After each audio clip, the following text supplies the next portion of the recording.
Was just playing Handel's keyboard suite in D minor. I want to share a potential productivity hack with that.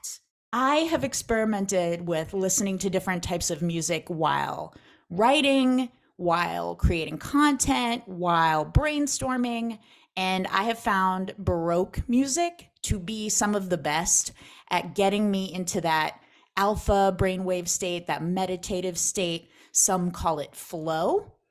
So, just a genre of music you might want to try out if you fancy, yourself somebody who is into peak performance and somebody who is curious about dabbling more into that.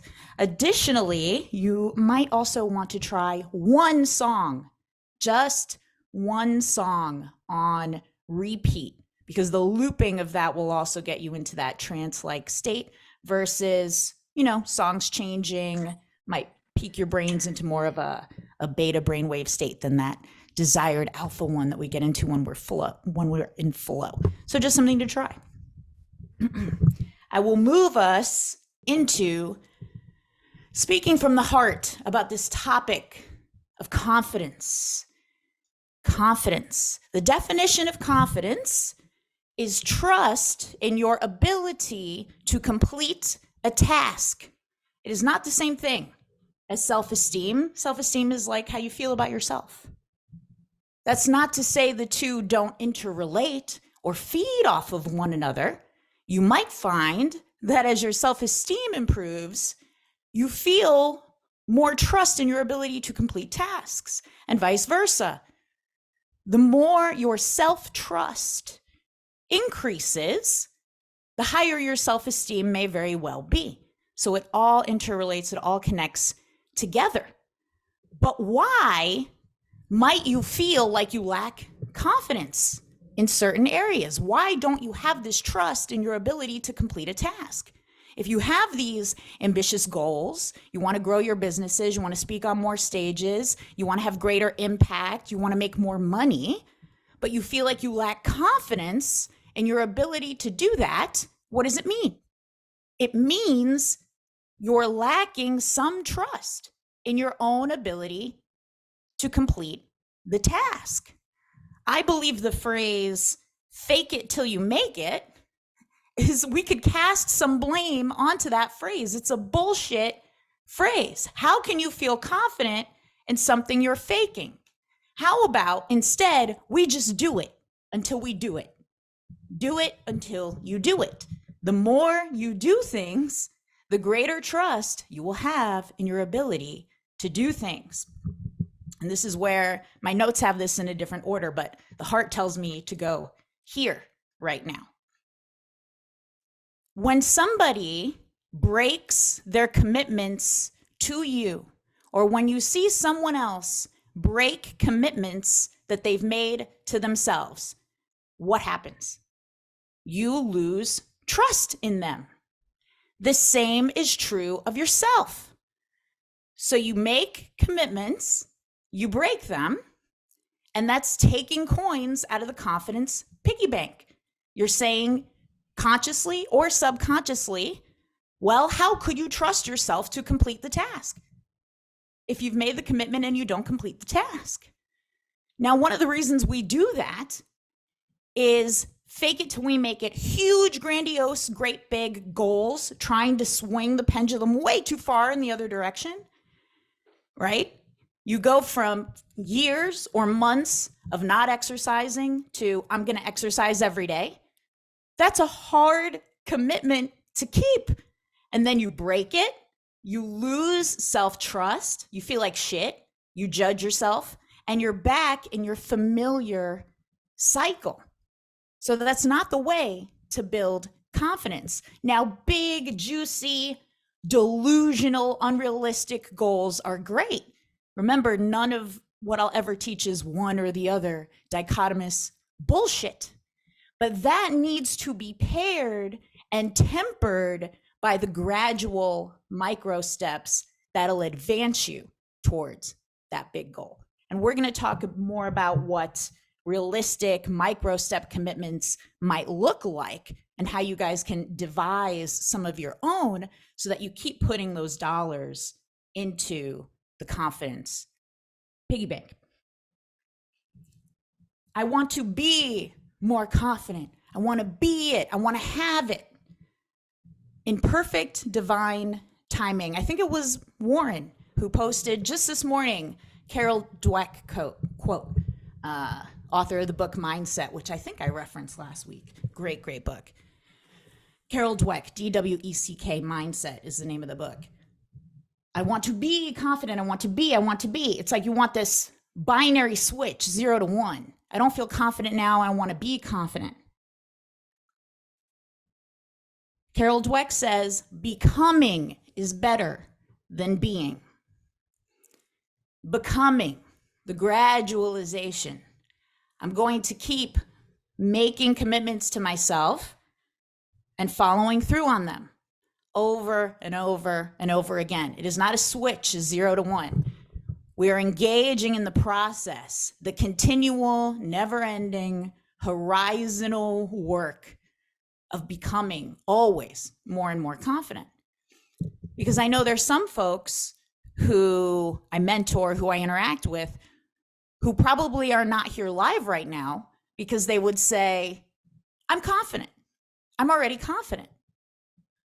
But how much more leverage could that person gain if they could dial into those few areas where they're not so confident and begin the process of becoming gradually more confident in those areas?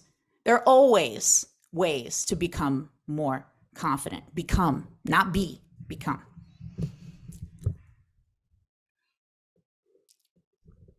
So fake it till you make it. Only thinking big, huge pendulum swings.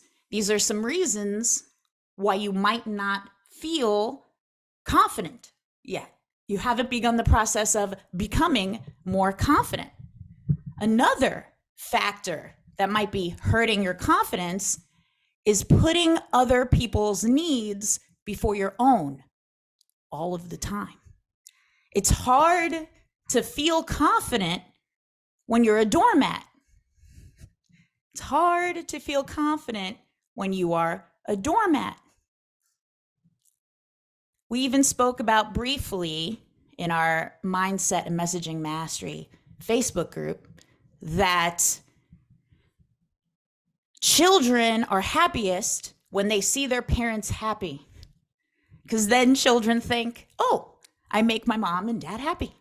Great. So if you think in this very guilt-ridden, maybe you could call it the challenging side of Christianity, I don't know, but that you have to sacrifice happiness in order to make other people happy, that's backwards. Because then your children will see you sad and they'll think, why can't I make mom and dad happy? Of course, we know as adults that we're responsible for our own happiness and it's not our kids, but children don't understand that yet. So putting other people's needs constantly before your own is going to hurt your confidence. It's hard to feel confident when you are a doormat. Matt said, a martyr isn't a hero until after they're dead. That's right. And you don't want to die. Be a hero by setting the example, not just for your kids, but for your families, for your communities, for those relatives of yours who look at you and who maybe they're a little bit jealous of you, but that also means they kind of admire you a little bit because they want some of the things you have. They want to do some of the things you're doing. How do you be a hero to them now? And some of the rules that I have for becoming more confident, putting those dollars in the confidence piggy bank, will be what we call the self-expressive benefits. People want to embody your power, your essence, your energy. They want to be more like you. We have learned the art, Matt Murphy, tell me if I'm right, of putting other people's needs before our own for whatever reasons. It's a great coping strategy that we have developed to get through challenging situations in life, right? I'll put this family member's needs before my own so that I can survive. I could be accepted in the group. I can be loved. They give me a pat on the back. I get some sort of dopamine, no matter how confused or maladaptive it might be. And that becomes our comfort level. And as humans, one of our biggest core fundamental motivations is to maintain comfort, security, the familiar. We choose the familiar, even if it sucks. At least we know it. It is not killing us quickly. It might kill us slowly and a little bit at a time. How do we gradually move into a new level of comfort? A new level of comfort with putting my needs first. We will overcome incredible levels of bullshit, incredible levels of pain and difficult challenges for somebody else. If we have a crazy ass deadline, right, we will often meet it for somebody else, for that client. If we got to pull an all-nighter to get it done for somebody else, we will do it. But when it comes to ourselves, we need to start doing that for ourselves, because guess what? Your future self, just like that client, is on the other side of the boundary. Your future self is waiting for you. No matter what, whether you overcome the boundary or not, he or she is there waiting for you. You'll go meet a client there. You'll go meet the squeaky wheel, the annoying family member over there. Why aren't you getting over the boundary to meet yourself over there? And there's that quote, I don't know where it comes from. The squeaky wheel gets greased. And then one of my mentors, Joe Polish, likes to say, how about the squeaky wheel gets replaced? How about that? How about you start being more of your own squeaky wheel? Because the more and more you cater to your own needs, the more and more you overcome boundaries for yourself, what does that do? It gives you confidence, improves your sense of self-worth, your self-esteem, and your feeling that you can try anything no matter what for yourself. What do you envision doing once you become more confident? Everybody showed up today because they're interested in becoming more confident. Why? What do you want that confidence for? What is it that you feel like you need the boosted confidence for in order to achieve? Can you start moving towards that now? Confidence be damned. Because that's the irony. You can't sit and just meditate and hope and pray that the confidence will come. Confidence is trust in your ability to complete a task. You have to start completing the task. It's not the other way around. It's from the doing. How can you get it really, really granular? Do whatever you need to do to make that task achievable for you. If your nails got to look good before you go on Instagram Live, then get your fucking nails done. If you need to do 10 push-ups so you feel the adrenaline moving through your body so that you can complete the task you've committed to, do the fucking push-ups. Whatever those micro steps are in between, get them done. And what is that? All coins, all deposits into the confidence piggy bank. Because every little commitment that you stick to is building trust. Just as your trust in other people increases when you see them sticking to their commitments, so will your trust in and of yourself. And all of that moves us up to new levels of comfort. We adapt. We change ourselves in that way, gradually. When you realize that you are at the other side of the barrier, waiting for yourself, this could be a helpful prompt or question that ensures you get there. nearly every time, as often as possible. At every moment in life, we're at a fork in the road. It's crazy. Every split second of life, there are a gazillion different directions we could walk off into, and we have a choice. Am I going to show up for the call? Or am I going to hide under a blanket? Am I going to go for my walk, my 20-minute walk around the neighborhood, or am I going to sit and scroll social media? We have a choice every single second. Could be terrifying. So many choices, so many seconds. And it's also wildly empowering because you have the choice. So ask yourself, what would my highest self do?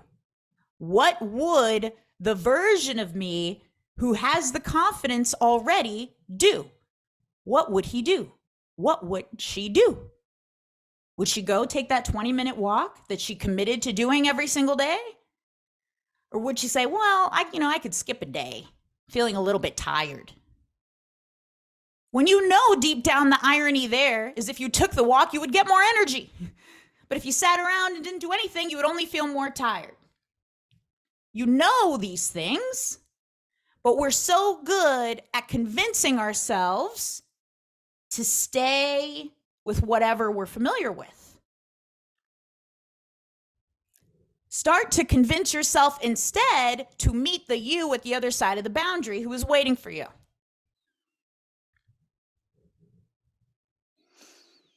What would the highest version of yourself do? Another reason we may struggle with confidence or not feeling so confident is because we might look back, and let me know if anybody has done this, okay? We look back at times we have tried something and we look at how it didn't quite work out. We look at how it failed. I tried this and it failed. I put myself out there and it failed. I quoted a really high package and they said no. And we so fixate on that negative outcome that it hurts our confidence and we don't want to try again. Confidence is trust in your ability to complete the task. So if you don't try again, you're not completing the task again. How do we fix that? We need to value, record, and praise ourselves for doing the thing. A process-oriented goal outcome result. Hey, I did the thing. That's a coin in the confidence piggy bank. The result does not matter. Yes, it brings feelings in you. That's totally fine and it's useful. How you feel about an outcome is useful. It means you care. It's important. But ultimately, that one outcome is a single data point. In nearly all situations in life, a single data point is irrelevant.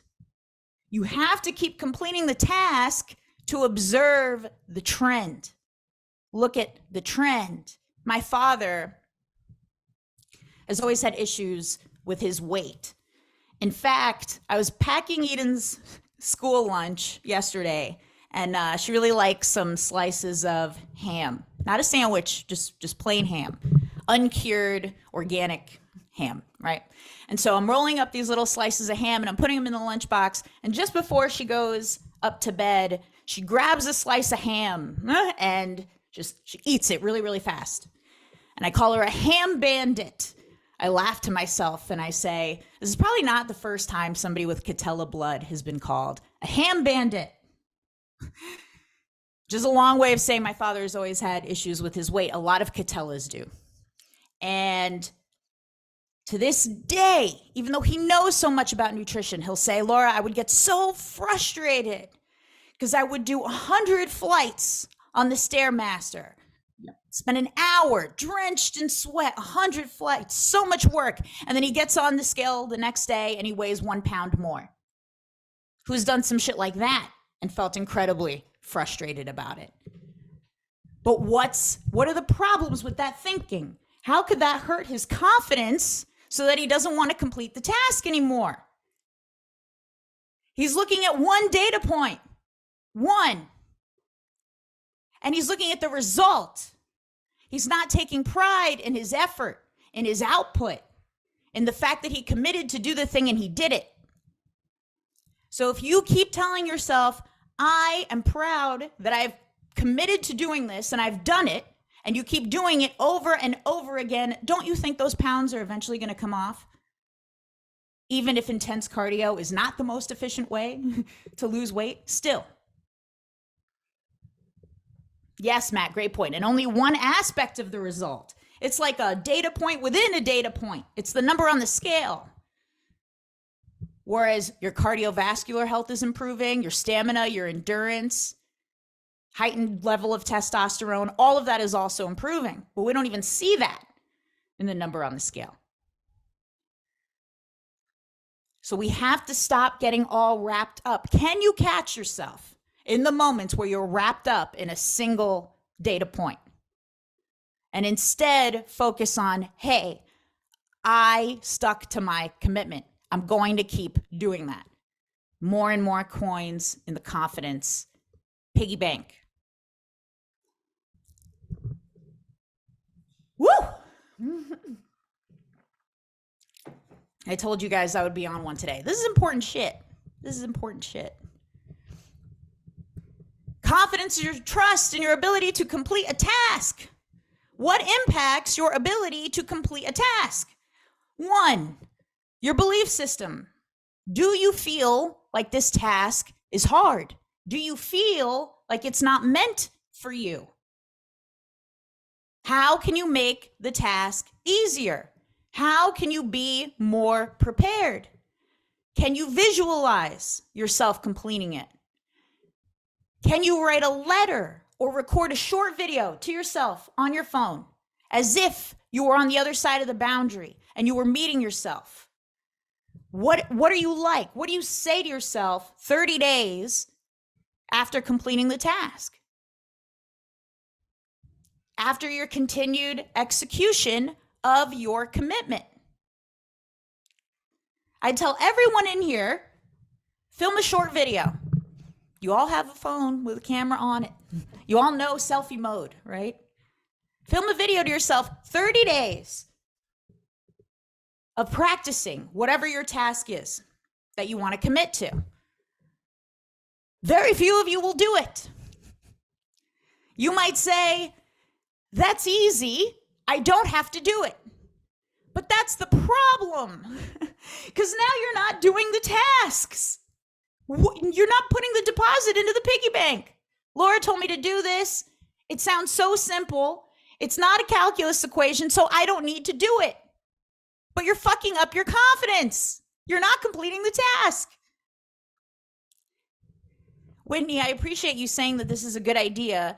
I've mentioned this a few times, so if you've heard this before, it's okay. It's worth repeating. If you know the YouTuber Mr. Beast, he might have the largest YouTube channel out of all of them. If not, it's definitely in the top 5. Hundreds and hundreds of millions of subscribers.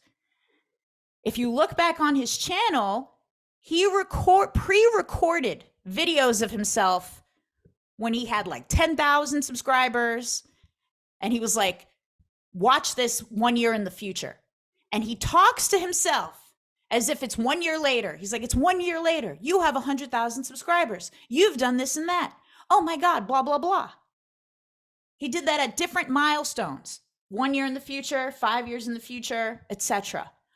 All of his lofty ambitions that he had came to fruition because he spent that time with himself over the boundary. Video doesn't have to be your medium. You could go and look at those videos. He has them live now. They went live a year later, and whatever the time frame is after he filmed them. Video doesn't have to be the medium. You could write a letter. You could paint a picture of yourself, whatever medium calls to you. The medium does not matter. That's form versus function. The point is to begin to meet yourself at the other side of the boundary. It's another good way to solidify your commitments too. Because if I write myself a letter saying, hey, this is Laura, 30 days into the future, you drank 2 liters of water every day for the past 30 days. Wow, your skin is improved. In the beginning, you had to go to the bathroom way more often, but now your body's used to it. Your pee is more clear. Whatever details come to mind. If you write that letter and you don't stick to the commitment of drinking 2 liters of water every day, you feel like more of an asshole, right? Shit, I said I was going to do it and I did it. So it helps you solidify your commitment. Notice I very intentionally chose the water example because 2 liters of water a day is an easy one. At least I hope it is, right? I'm not saying do 100 flights of stairs per day. You want to choose these commitments to be something you could do at your worst day. It's not beating your best. It's raising the floor. It's beating your worst. What is a commitment you could stick to on your worst day? And these little micro steps, 1 push-up a day. Seriously, Warren, 1 push-up a day. For me, it would be 1 pull-up a day. It might take me an hour to do like 1 pull-up.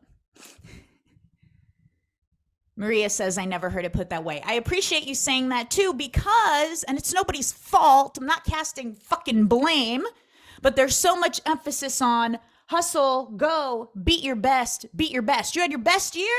Okay, let's do better next year. You had your best month? Let's do better next month. Best is a superlative term. It's hard to beat by definition. Put some effort, attention, energy, and focus on beating your worst. Your worst is easy to beat. You keep beating your worst. What happens? It's a trend. The trend is up. Beating your best will come along with time. Look, I've given this assignment to a few of my mentorship students. Look at 2022. Which months were your worst? Worst revenue-wise, worst emotionally? Did your relationship suffer? Whatever your metrics are that are important to you. Which months were your worst? Analyze what happened there. Why was this your worst month, revenue-wise? What would it look like if you had a 20% boost that month or a 50% boost that month? What are some efficient things you can do to get that boost? Way easier than beating your best month, way more sustainable. And by implementing and creating the changes you need to beat those worst months, you're setting up systems for the whole trend to continue to move upward. You beat your worst by making commitments to the changes that you need to beat your worst, coins in the confidence piggy bank.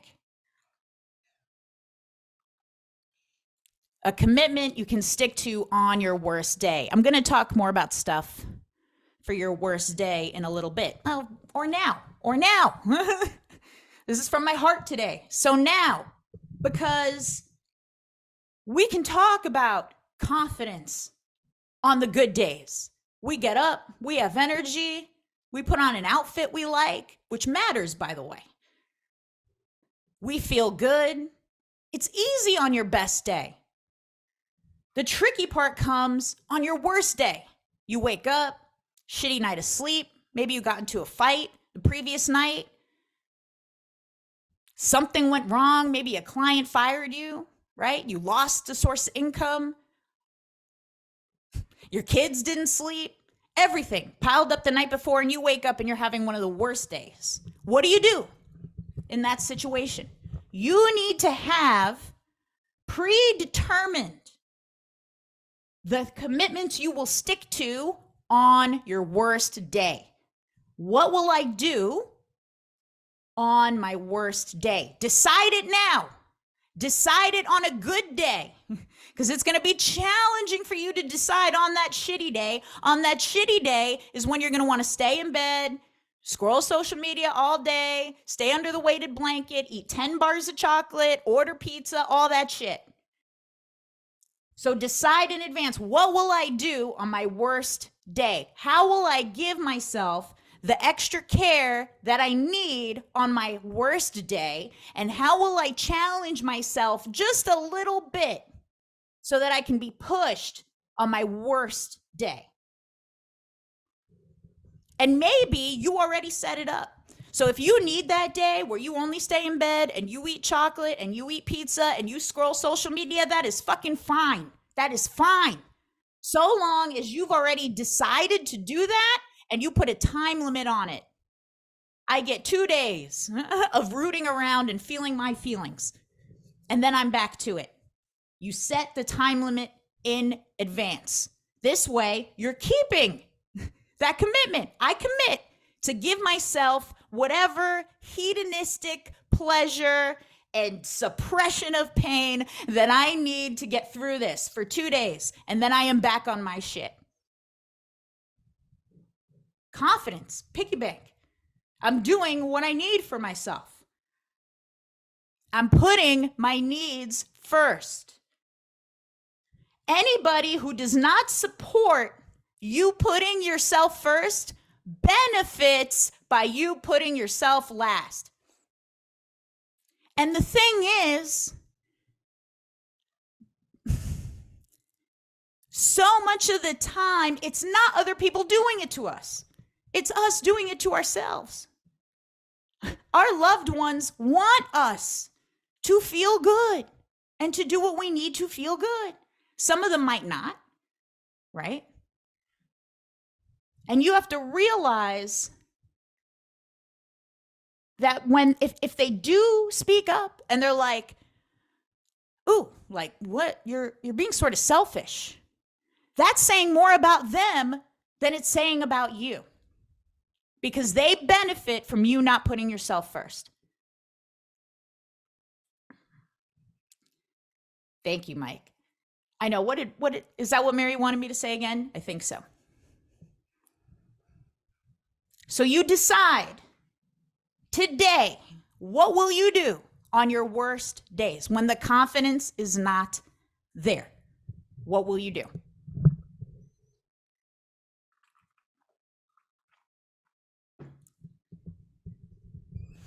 Your self-care matters here. Why? It's like the nail example. If you need your nails to look good before you go on Instagram Live, then get your fucking nails done. If that's what you need, then fucking do it. There's no excuse. When you shower and you do your hair and you put on the cologne you like, a shirt you like, you feel more able to complete the task at hand. That's why those things are important. That's how they boost confidence. They're also micro accomplishments, coins in the confidence piggy bank. Okay, I've done that. I didn't have a lot of energy, but I washed my hair. I did that. That's a coin in the piggy bank.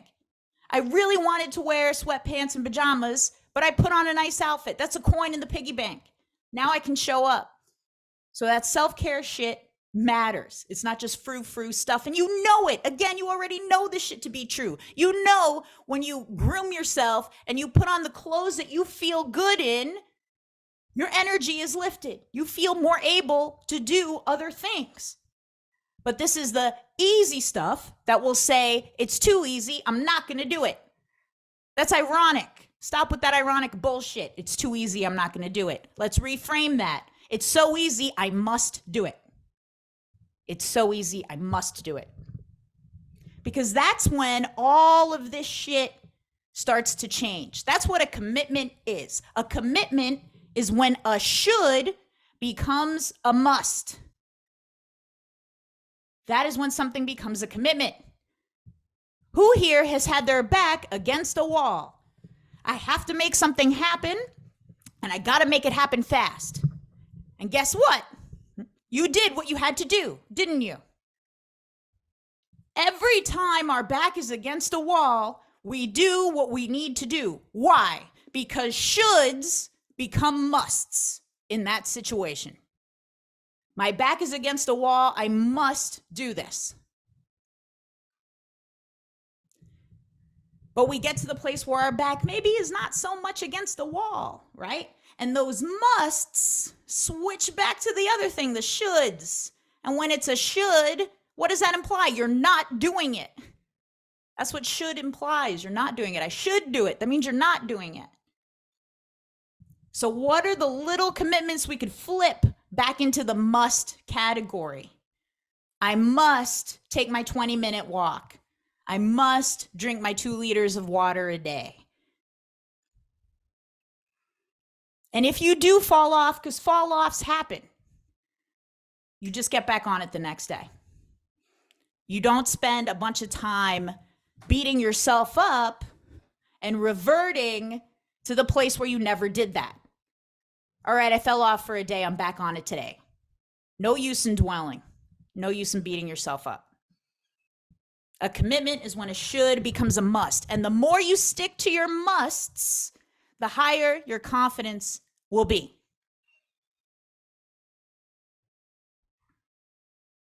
We talked about not being attached to that result, to those singular data points. Understand that mess ups and results that you don't want will happen. Of course, it's par for the course. You learn to walk, falling will happen. You learn how to ride a bike, falling will happen. In fact, if things are not messing up, if you're not hearing no, if you're not occasionally falling short, then you are playing it too safe. You're playing it too safe. So can we begin to flip? I'm afraid of this happening. 2, I can't wait for that to happen. I'm afraid of me being on stage and everybody laughs at me and not at one of my amazing jokes. Can I flip that to I can't wait until that happens? I am afraid of the moment I make an offering and somebody says, hell no, Laura. I can't wait for that to happen, because that means I am stretching. I am gradually stretching and finding that new area of comfort. If everything only has 100% success rate, yeah, in one way that's great, but it could also suggest that you're playing it too safe. So when we're not afraid of those outlier outcomes, when we're not afraid of somebody laughing at us or us getting hate, and we flip that to, I can't wait till I get more hate. People see the videos of me in the bodysuit at Diamond Day, right? Strangers, people who don't know me, and they're like, who the fuck is this? Like, who the hell does she think she is? She looks crazy. Who told her she should wear that? And I get hate.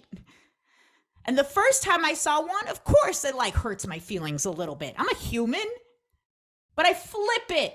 I'm like, I can't wait till I get 10 times as much hate. Because then I'm winning. Then I'm out there. Then I'm reaching so many more people. So you can flip nearly everything you're afraid of. I can't wait till the things you're afraid of happen to you. For the most part. That makes sense? Norel says, I bought an outfit like that because of you. Thank you. And this is, yes, people will ask me, and it's in my notes for later, but again, from the heart. People ask me, Laura, how are you so confident to wear that? How are you confident in looking like a Christmas ornament? How? How do you do it? It's because I know what I like. And for me, I love those fucking bodysuits. I have said it long before any of you knew me. Bury me in an all black bodysuit. For my grave, all black. On stage, it's got a sparkle. So I've known for a long time that I love bodysuits. So it's me. So of course I'm confident in it. What do you like? What do you like? If you know what you like and you are ruthless about the protection of that, about the divinity of that, of course you're going to be confident in it. So don't try to wear stuff just because it's the style right now or because you feel like you have to present in some sort of way. Wear what you like. Of course you'll be confident. Smell how you like. Of course you'll be confident in it. Design your homes the way you like. And that may take time to figure out because we're so conditioned to kind of just going with the flow and taking what's handed to us, we might not even know what we like yet. So give yourself time.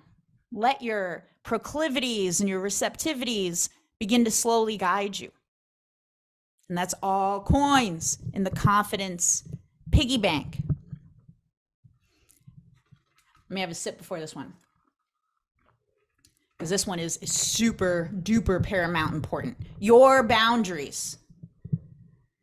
You need to commit to maintaining your boundaries. Every time you think, okay, I know I need boundaries. How many of you have like no clearly defined boundaries? Because this is something I struggled with for a really long time. I never really fully understood like the concept of boundaries. Wait a minute, I could say no. I could say I'm not available for that. I could say I'm not going to answer that.